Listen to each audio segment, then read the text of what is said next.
أهلا بيكم. النهاردة هنتكلم عن حاجة أعمق بكتير من مجرد أغنية. هنتكلم عن دستور حياة كامل، مجموعة مبادئ عن الجدعنة والولاء وقيمة النفس في زماننا ده. خلينا ندخل في الموضوع على طول. اللي هنحلله ده مش كلام عادي، ده يعتبر دليل إرشادي للتعامل مع الدنيا، مكتوب بصراحة وبدون أي مجاملات. طيب عشان نقدر نفهم كل اللي داي لازم الأول نقف عند المفهوم الأساسي اللي كل حاجة بتتبني عليه. الجملة دي هي دي حجر الأساس لكل حاجة. معناها بسيط وواضح جدا. الدنيا كلها بكل اللي فيها ما تسويش حاجة طول ما الصاحب في الظهر. الأولوية المطلقة هنا هي الصحاب، العيلة اللي بنختارها بنفسنا. وهنا بتيجي كلمة السر، الأصول. دي مش مجرد شوية قواعد بنمشي عليها، لأ، دي حاجة مترسخة في الشخصية، هي اللي بتحدد كل تصرف وكل قرار من غير حتى ما الواحد يفكر. الدستور ده بقى بيحط خط واضح وصريح بين الحاجة اللي ليها قيمة بجد والحاجة اللي مجرد بتلهي وتشغلنا عن المهم. شوفوا هنا الفكرة بتكبر إزاي. مش بس صاحبي، ده صاحب صاحبي كمان. يعني دايرة الثقة دي هي الثروة الحقيقية، هي الكنز اللي مفيش فلوس في الدنيا تقدر تشتريه.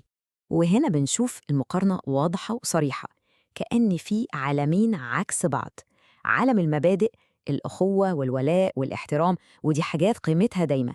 وقصاده عالم الدنيا، عالم الفلوس والمظاهر والماديات اللي قيمتها مؤقتة وبتروح. طيب، كل الكلام ده جميل، بس إيه اللي بيحصل لما المبادئ دي تخش في اختبار حقيقي؟ لما النجاح والفلوس يظهروا ويبدأ معاهم الحسد. هنا بقى القصة بتاخد منحنى تاني. بننتقل من فكرة الصحوبية المثالية للواقع الصعب، وهو التعامل مع الناس اللي عينها على اللي في إيدك. أول حاجة، المتكلم بيحط مبدأه هو الأول. بيقول أنا ضميري مرتاح، أنا بحب الخير للناس كلها، ودي نيتي الصافية قدام ربنا. وبعد ما أكد نيته الصافية، بيوجه كلامه مباشرة للناس التانية. بيفضح نفاقهم، بيقول لهم أنا عارف إنكم بتمثلوا الحب والصداقة، بس كل اللي يهمكم هو فلوسي.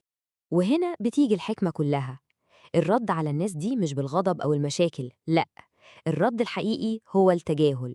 بسمع ولكن بتجاهل، يعني كلامكم ده كله ملوش أي تأثير عليا. القوة الحقيقية هنا هي إنك تحافظ على مبادئك وتكمل طريقك. ندخل بقى على أصعب جزء، الجرح اللي بيجي من أقرب الناس. لما الدستور ده بيواجه أكبر تحدي ليه، الخيانة، من اللي كان المفروض يكونوا سند. الوجع هنا مضاعف، مش بس من الخيانة نفسها، لأ، الوجع الأكبر جاي من الإحساس بنكران الجميل. يعني بعد كل اللي اتعمل مفيش حتى كلمة شكر، بالعكس، في خيانة. يعني لو بصينا هنلاقي إن أكبر جزء من الألم جاي من نكران الجميل، أكتر حتى من الخيانة نفسها. فكرة إنك تدي كل حاجة وفي الآخر تلاقي عدم تقدير، هي دي اللي بتوجع أكتر. وهنا بيجي التعبير اللي بيلخص كل حاجة: العيش والملح. كسر الرابط ده يعتبر أكبر خيانة ممكنة في دستور المبادئ ده. دي مش مجرد خيانة صداقة عادية، دي خيانة عهد مقدس. طيب بعد ما الواحد بيعدي بالحسد والخيانة، إيه الحل؟ الدستور ده بيقدم لنا في الآخر طريق واضح وقوي عشان نكمل. الخلاصة كلها بتيجي في الجملة دي: الإدراك النهائي إن القوة الحقيقية والنجاح بيجوا من مجهودك لوحدك، مش بسبب أي حد تاني. دي لحظة إعلان استقلال وتحرر من أي جميل مزيف. فالموضوع مش مجرد رد فعل عشوائي، دي خطوات واضحة. الأول بتعترف باللي حصل، بعدين بتستوعب الألم وتتعامل معاه، وفي الآخر بتقوم وتقف على رجلك بنفسك وأقوى من الأول. وفي النهاية بيرجع كل شيء للأساس.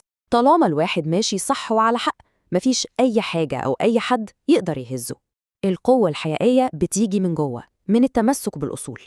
وقبل ما نخلص، مهم جدا ندي الحق لأصحابه، الفنانين اللي قدروا يخلقوا العمل القوي ده. كل اسم من دول كان له دور أساسي عشان العمل ده يطلع بالشكل اللي سمعناه. مجهود جماعي هو اللي خلى الدستور ده يوصل للناس.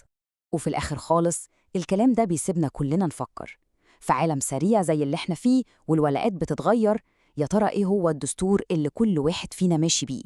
ايه هو المبدأ اللي مستحيل نتنازل عنه مهما كان التمن؟